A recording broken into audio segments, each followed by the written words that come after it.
Dobar dan, nalazimo se u Kloštru Poljanskom, sa nama je tko? Dakle, Slavinić, poljoprivrednik iz Kloštra Poljanskog.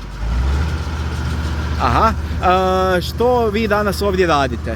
Evo, skupljamo travu, još je za vremena dok nije suša sve pojela, jer su jako velike vrućine i evo, što moramo skupimo pa nevremeno.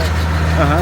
Dalje bude sušno, sve bude izgledalo, kukuruze se prave, žita su do neke, ali cijena nikakva i sad da se borimo za opstanak.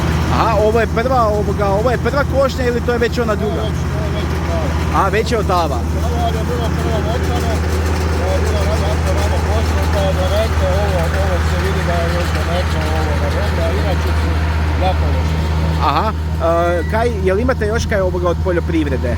Pa bavimo se i stočarstvom, bavimo se i stočarstvom, imamo nešto prava, nešto telad i Aha. Velite, nije baš najbolja ovoga godina.